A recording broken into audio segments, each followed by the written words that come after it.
So hello મારા વાલા વિદ્યાર્થી મિત્રો, મારું નામ છે નિતેશ જોગલ અને તમારું સ્વાગત છે એન્જે ક્લાસીસ ગુજરાતીમાં. તો વિદ્યાર્થી મિત્રો, આજે આપણે જોવાનું છે ધોરણ 10 વિષય ગણિત અને તેનું ચેપ્ટર નંબર 1. અને ચેપ્ટર નંબર 1 ની અંદર આજે આપણે જોવાનું છે તેનું ઉદાહરણ નંબર 4. અને ઉદાહરણ નંબર 4 સિવાય ગણિતના 10મા ધોરણના કોઈ પણ વિડીયો તમે જોવા માંગતા હો તો ચેનલ પર જઈ ત્યારબાદ તેના પ્લેલિસ્ટ ની અંદર જઈ અને દરેક ચેપ્ટરના પ્લેલિસ્ટ તમને ત્યાં જોવા મળી જશે અને તેમાં તેના દરેક વિડીયો પણ તમને જોવા મળી જશે. આજે આપણે જોવાનું છે તેનું ઉદાહરણ નંબર 4. અને ઉદાહરણ નંબર 4 છે એની રકમ મને કંઈક આ પ્રકારે આપેલી છે કે અવિભાજ્ય અવયવોની રીતથી 6, 72 અને 120 નો ગુસાઅ અને લસાઅ શોધો. આ જે 3 પદ મને આપેલા છે ને એનો મારે ગુસા અને લસા શોધવાનો છે. તો કેવી રીતના શોધવો તે આપણે જોઈ લઈએ. તો આ 3 પદનો ગુસા અને લસા શોધવાનો છે. તો સૌપ્રથમ તો અવિભાજ્ય અવયવ આપણે શોધવા પડે. જો અવિભાજ્ય અવયવમાં આ વસ્તુ કરવી કંઈ ફરજિયાત નથી.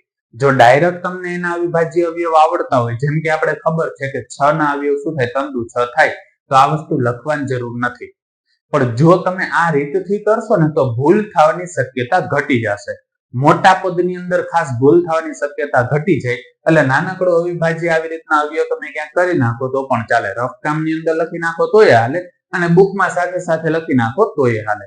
હવે જો 6 ને પેલા તો તમને ખબર છે બેકી સંખ્યા છે એટલે 2 વડે ભાગશો એટલે 3 આવશે ને 3 આપ્યું કેટલા થાય 3. એટલે આના અવિભાજ્ય અવયવ મળી ગયા. 72 છે તો એમાં જો તો પાછળ 2 આપેલા છે એટલે એનો મતલબ એવો થયો બેકી સંખ્યા છે એટલે 2 વડે તો ભાગી જ શકાય. તો આને જ્યારે હું 2 વડે ભાગું, હવે જો 72 ને આપણે 2 વડે ભાગીએ તો શું જોવા મળે? 72 ભાગ્યા 2 કરું છું તો તમને ખબર છે 3 દુ કેટલા થાય 6 થાય, વૈધા 1 અને ઉપરથી આવ્યા 12. બરાબર. હવે 2 છક કેટલા થાય 12 થાય એટલે શેષ મળી ગયો 0. એટલે એનો મતલબ એમ કે આને 2 વડે ભાગીએ ત્યારે કેટલા જોવા મળે છે 36. હવે 36 માં પાછળ 6 આવેલો છે એટલે 2 વડે ભાગી શકાય. બરાબર. હું ભાગાકાર સાથે સમજાવું છું જેથી એકદમ ડિટેલમાં અને સારી રીતે તમને સમજાઈ જાય. એટલે દાખલો ગોખવાની કઈ જરૂર પડે નહીં. હવે 36 ને હું 2 વડે ભાગું તો જો આ 36 ને 2 વડે ભાગીએ તો 2 એકુ કેટલા થાય 2, વૈધા 1 અને ઉપરથી ઉતારીએ 6. બરાબર. હવે 2 અઠા કેટલા થઈ જાય 16 એટલે આમાં શેષ 0 મળી ગયો. એટલે જો અહીં ભાગાકાર કરતા મને કેટલા મળે છે 18. હવે 18 ને 2 વડે ભાગીએ તો 9 દુ 18 થાય આપણે ખબર જ છે. 9 ને 2 વડે ના ભાગી શકાય કેમ કે 9 કેવી સંખ્યા એવી એકી સંખ્યા. તો 2 પછીની અવિભાજ્ય સંખ્યા કઈ આવે છે 3 આવે છે. તો 9 ને આપણે 3 વડે ભાગીએ તો 3 તેરી 9 થાય એટલે અહીંયા આવી ગયા 3 અને અહીંયા 3 એકુ કેટલા થશે 3. એટલે આ 72 ના અવિભાજ્ય અવયવ મળી ગયા. સેમ ટુ સેમ રીતે 120 ને આપણે ભાગીએ તો પેલા તો 120 ને હું 2 વડે ભાગું છું. તો જો 120 ને 2 વડે ભાગીએ તો 60 દુ 120 થઈ જાય એટલે 6 દુ 12 થાય. ખબર પડી જાય તો એ વાંધો નહીં. બાકી આપણે અહીં ભાગાકાર કરી કે જે 120 છે ને 2 વડે ભાગવું તો તમને ખબર છે 6 દુ કેટલા થાય 12 થાય, શેષ 0 મળ્યો અને આ ડાયરેક્ટ જે 0 હતો એ ઉપર મળી ગયો. એટલે આને જો આપણે 2 વડે ભાગ્યા તો કેટલા મળ્યા તો 60. 60 ને 2 વડે ભાગીએ તો 60 ના અડધા ખબર પડી જાય શું મળે છે 30. 30 ને 2 વડે ભાગીએ તો 30 ના અડધા કેટલા થઈ જાય 15. 15 ને 2 વડે તો ભાગી શકાતા નથી. તો જો 2 પછી સંખ્યા કઈ આવે 3. તો 3 ના ઘડીએ 15 આવે કે હા 3 50 કેટલા થાય 15. એટલે આને જો 3 વડે ભાગવું તો અહીંયા મળે 5 અને અહીંયા 5 એકુ કેટલા થઈ જશે 5. એટલે 120 ના અવિભાજ્ય અવયવ મળી ગયા. તો જો હવે આપણે આના અવયવો લખીએ તો પેલા તો 6 ના અવયવ મને ક્યાં જોવા મળે છે કે 2 અને 3. એટલે લખું 2 ગુણ્યા 3. પછી 72 છે તો 72 ના અવિભાજ્ય અવયવ જોઈએ તો 2 કેટલી વાર આપ્યા હતા કે 1, 2 ને 3. 3 વખત 2 આપ્યા એટલે હું આમ લખી શકું ને 2 ની 3 ઘાત. અથવા તમે એવું કરો 2 ગુણ્યા 2 ગુણ્યા 2 3 વખત 2 કરીને પછી કરો તો એ હાલે. પછી 3 કેટલી વાર આપ્યા 2 વખત એટલે 3 ગુણ્યા 3 લખો તોય હાલે અથવા તો 3 ની 2 ઘાત ડાયરેક્ટ કરી નાખી તો એ હાલે. સેમ ટુ સેમ રીતે 120 ના અવિભાજ્ય અવયવ જોઈએ તો 120 માં શું છે 1 વખત 2 વખત ને 3 વખત 2 આપેલા છે એટલે 2 ની કરી 3 ઘાત ગુણ્યા 3 તો એક જ વખત આપ્યા એટલે 3 ની 1 ઘાત લખો તોય હાલે ને 3 લખો તોય હાલે. અને ગુણ્યા કેટલા આપેલા છે 5. હવે સૌ પ્રથમ આપણે શું કરીએ કે હું આનો ગુસા શોધું છું. કેવી રીતનો શોધવું એ જોઈ લઈએ. હું અહીં લખું છું ગુસા. હવે મેં તમને કીધું હતું જ્યારે તમારે ગુસા શોધવાનો હોય ત્યારે આ 3 પદની અંદર અથવા 4 પદ હોય 5 પદ હોય ગમે એટલા તમને પદ આપેલા હોય તમારે ખાલી એટલું જોવાનું કે શું બધા જ પદમાં કઈ વસ્તુ સમાન આવે છે કે નથી આવતી. તો આ બધા 3 ની અંદર જોઈએ તો શું સમાન જોવા મળે તો કે સાહેબ આમાં 2 પેલા સમાન જોવા મળે છે બરોબર. તો આમાંય 2 છે આમાંય 2 છે આમાંય 2 છે. આમાં ખાલી એક વખત છે આમાં 2 ની 3 ઘાત છે આમાંય 2 ની 3 ઘાત છે. તો શું મૂકવાનું તો મેં તમને કીધું હતું જ્યારે તમે ગુસા શોધો ને ત્યારે સમાન હોય ને એમાંથી નાની ઘાત વાળું પદ મૂકવાનું.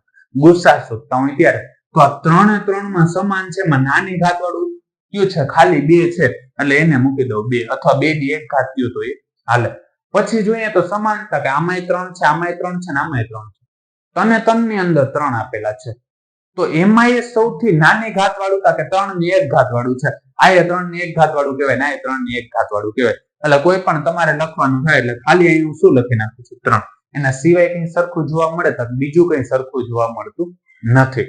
અને આનો ગુણાકાર કરી નાખું તો 3 દુ શું થાય 6 એટલે આનો ગુસા મને મળી ગયો. શું મળે છે 6. હવે લસા આપણે શોધીએ એટલે હું અહીં લખું છું લસા. હવે લસા કેવી રીતનો શોધવો કે જો લસામાં જેમ આપણે ગુસામાં કીધું હતું એનાથી થોડું ઉલટું થાય. પેલા તો સરખું શું છે ને જોવાનું કે સરખું આ જે 2 છે ને બધામાં સરખા જોવા મળે. તો જો ગુસા શોધતા હતા ત્યારે શું હતું કે સરખું હતું ને એમાંથી નાની ઘાત વાળું પદ લીધું હતું. તો લસામાં શું કરવાનું સરખું હોય ને એમાંથી મોટી ઘાત વાળું પદ. તો આમાં મોટી ઘાત વાળું શું છે કે 2 ની 3 ઘાત છે અહીંયા 2 ની 3 ઘાત છે. જે મોટી ઘાત વાળું હોય ને એ લેવાનું. પછી ગમે એટલી વખત આપેલું હોય એની સાથે આપણે કઈ લેવા દેવા નથી. પણ મોટી ઘાત વાળું પદ કયું છે એ જોવાનું કે મોટી ઘાત વાળું 2 ની 3 ઘાત છે એટલે હું અહીં લખી નાખું છું 2 ની 3 ઘાત. વળી ઘણા કહેશે સાહેબ અહીંયા 2 ની 3 ઘાત છે તો 2 વખત લખવાનું એવું કઈ નથી. મોટી ઘાત વાળું છે ને લખવાનું કદાચ 2 ની 4 ઘાત આવી હોત ને તો હું 4 ઘાત લખત બરોબર. જે સૌથી મોટી ઘાત વાળું હોય ને એ લખવાનું.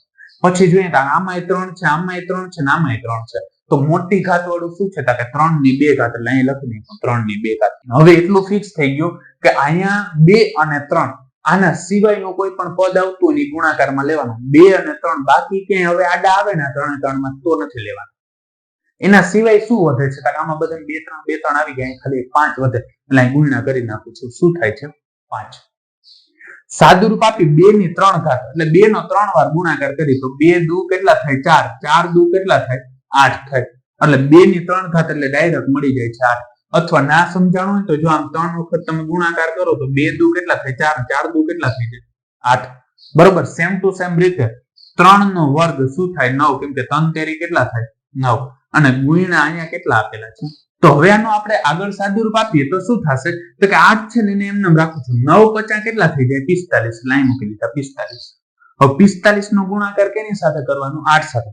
તમે ગમે એ રીતે ગુણાકાર કરી શકો છો. 8 નો 9 સાથે કરીને એનો પાછો 5 સાથે કરો તોય હાલે. પેલા 8 નો 5 સાથે કરીને 9 સાથે કરો તોય હાલે. એવું કઈ ફિક્સ નથી કેનો કેની સાથે ગુણાકાર કરવો. તો અહીં 45 નો હવે કેની સાથે ગુણાકાર કરું છું 8 સાથે ગુણાકાર કરું છું.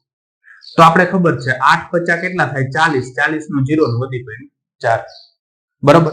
હવે 8 ચોક કેટલા થાય 32 32 ને 4 કેટલા થાય 36. તો જો આનો લસા જોવા જાય તો આપણે કેટલો જોવા મળે છે 360. તો હજી આમાં જો કોઈ પણ જગ્યાએ તમને કોઈ પણ પ્રકારનો પ્રશ્ન રહી જતો હોય તો નીચે કમેન્ટ સેક્શન ની અંદર કમેન્ટ કરીને કહી દેજો કે જેથી એનું સોલ્યુશન પણ હું તમારા માટે લેતો આવું. તો વિદ્યાર્થી મિત્રો આજ માટે બસ એટલું જ. જો તમને અમારો આ વિડીયો પસંદ આવ્યો હોય તો વિડીયોને લાઈક કરીને ચેનલને સબસ્ક્રાઇબ કરવાનું ના ભૂલતા. કારણ કે જ્યારે તમે વિડીયોને લાઈક અને ચેનલને સબસ્ક્રાઇબ કરો છો ત્યારે અમને મોટિવેશન મળે છે અને આ જ પ્રકારના વિડીયો અમે તમારા માટે લાવી શકીએ છીએ. ધન્યવાદ.